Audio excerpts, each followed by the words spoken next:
Now, it is a great pleasure to welcome President Ghani to the White House. As many of you know, President Ghani spent time here in the United States as a student and as a scholar.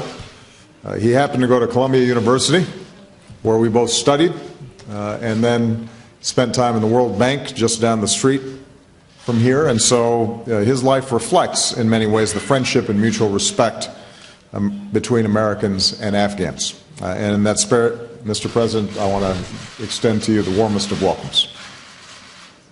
President Ghani's presence here today, along with Chief Executive Abdullah, underscores Afghanistan's progress. In last year's election, millions of Afghans defied the threats from the Taliban and bravely cast their ballots. In the spirit of compromise and putting their interests behind the interests of the nation, President Ghani and Dr. Abdullah ensured the first peaceful and democratic transfer of power in Afghanistan's history. And together they now lead a national unity government that reflects the diversity, the strength, and the determination of the Afghan people.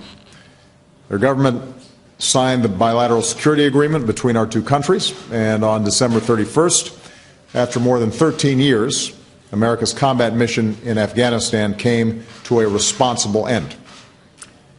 Afghan forces now have full responsibility for security across their country. Some 330,000 Afghans serve in the police and security forces, and they are making extraordinary sacrifices, fighting and often dying for their country, and they continue to grow stronger month by month.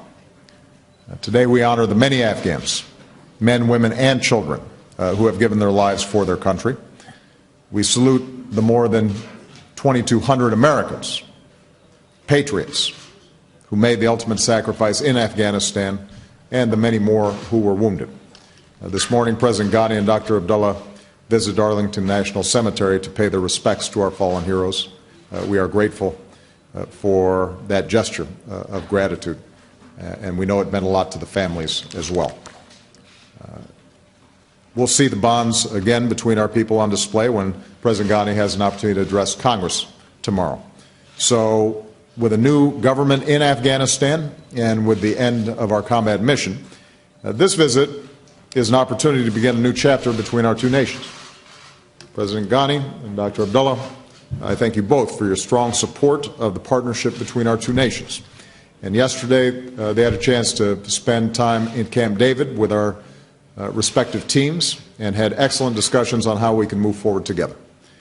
Today, guided by our strategic partnership, we focused on several areas. First, we agreed to continue to keep in place our close security cooperation. Afghanistan remains a very dangerous place, and insurgents still launch attacks, including cowardly suicide bombings against civilians.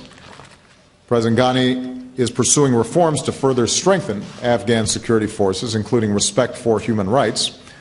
And as part of the ongoing NATO mission, the United States will continue to train, advise, and assist Afghan security forces. As we announced yesterday, we'll work with Congress on funding to sustain 352,000 Afghan police and troops through 2017. At the same time, we'll continue to conduct targeted counterterrorism operations, and we agreed to maintain a dialogue on our counterterrorism partnership in the years ahead. Now, at our peak 4 years ago, the United States had more than 100,000 troops in Afghanistan. In support of today's narrow missions, we have just under 10,000 troops there. Last year, I announced a timeline for drawing down our forces further, and I made it clear that we're determined to preserve the gains our troops have won. President Ghani has requested some flexibility on our drawdown timelines. I've consulted with General Campbell in Afghanistan, my national security team, and I've decided that we will maintain our current posture of 9,800 troops through the end of this year. The specific trajectory of the 2016 drawdown will be established later this year to enable our final consolidation to a Kabul-based embassy presence by the end of 2016. And this flexibility reflects our reinvigorated partnership with Afghanistan, which is aimed at making Afghanistan secure and preventing it from being used to launch terrorist attacks. Reconciliation and a political settlement remain the surest way to achieve the full drawdown of U.S. and foreign troops from Afghanistan in a way that safeguards international interests and peace in Afghanistan, as well as U.S. national security interests. Second, and since the best way to ensure Afghanistan's progress is a political settlement, we're going to continue to support an Afghan-led reconciliation process. President Ghani, you've shown bold leadership in reaching out to Pakistan, which is critical to the pursuit of peace. Afghanistan and the United States agree on what the Taliban must do: is break with al-Qaeda, renounce violence, and abide by Afghan laws, including the protections for women and minorities. Third, we'll continue to support the National Unity Government in its efforts to truly serve the Afghan people. We discussed the urgent need, with Parliament's support, to seat a full cabinet. President Ghani, in your inaugural address, you spoke forcefully about the need to combat corruption, uphold rule of law, and strengthen democratic institutions, and the United States very much commends you for those efforts. And you moved many Afghans with your eloquent tribute to your wife and partner, First Lady Rula Ghani. America will continue to be your partner in advancing the rights and dignity of all Afghans, including women and girls. And finally, we'll continue to support the development that underpins stability and improves the lives of the Afghan people. Over the years, there have been major gains, dramatic improvements in public health, life expectancy, literacy, including for millions of girls who are in school. President Ghani is a leading expert on development, and I've been impressed by the reforms that he's pursuing to make Afghanistan more self-reliant. He wants to empower Afghans in these efforts, and that's why, under the new development partnership that we announced yesterday, U.S. economic assistance will increasingly go through Afghan institutions in support of Afghan priorities, with an emphasis on accountability, performance, and achieving results.